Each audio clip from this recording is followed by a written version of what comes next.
Mega 9 TV. ఇతని పేరు గణేష్ బరయ్య.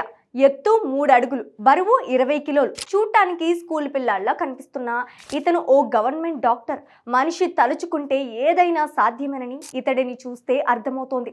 జీవితంలో ఏదైనా సాధించాలంటే హైట్, వెయిట్ ముఖ్యం కాదని, గొప్ప ఆశయం ఉండాలని, దానిని అందుకోవడానికి దృఢమైన సంకల్పం ఉంటే సరిపోతుందని నిరూపించాడు. వైద్యుడు కావాలన్న తన కలను నిజం చేసుకోవడం కోసం గణేష్ వ్యవస్థలతోనే యుద్ధం చేశాడు. అడుగడుగున ఎదురైన అడ్డంకులను దాటి విజయాన్ని తన సొంతం చేసుకున్నాడు.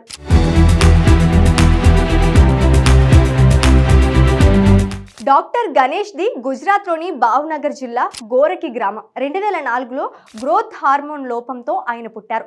చిన్నప్పటి నుంచి వైద్యుడు కావాలన్నది గణేష్ కళ. దానిని సాకారం చేసుకోవడానికి జాతీయ స్థాయిలో న్యాయ పోరాటం చేశారు. ఇంటర్లో ఉత్తీర్ణత సాధించిన, నీట్లో మంచి మార్క్స్ సాధించిన, ఎత్తు తక్కువ, శారీరక ఆరోగ్యం కూడా బలహీనమే. దీంతో MBBS చదవాలన్న అతని ఆశయానికి ఎదురు దెబ్బ తగిలింది. MBBSలో అడ్మిషన్ ఇచ్చేందుకు భారత వైద్య మండలి నిరాకరించింది.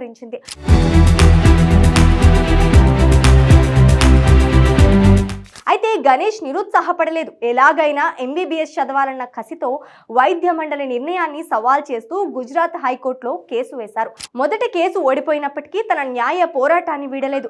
అవరోధాలు ఎన్ని ఎదురైనా ఆత్మవిశ్వాసాన్ని కోల్పోలేదతను. సుప్రీంకోర్టులో కేసు వేశారు. వైకల్యం కారణంగా సీటు దక్కకపోవడం దారుణమని, మీ విద్యాభ్యాసాన్ని ఎవరూ అడ్డుకోలేరని, 2019లో సీటు రిజర్వ్ చేసి ఉంటుందని సుప్రీంకోర్టు తన తీర్పులో తెలిపింది.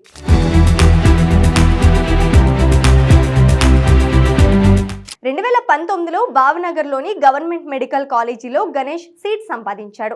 అలా వైద్యుడు కావాలన్న తన కలను నిజం చేసి చూపించిన గణేష్ ఇవాళ భావ్నగర్లోని ప్రభుత్వ హాస్పిటల్లో మెడికల్ ఆఫీసర్గా వైద్య సేవలు అందిస్తున్నారు.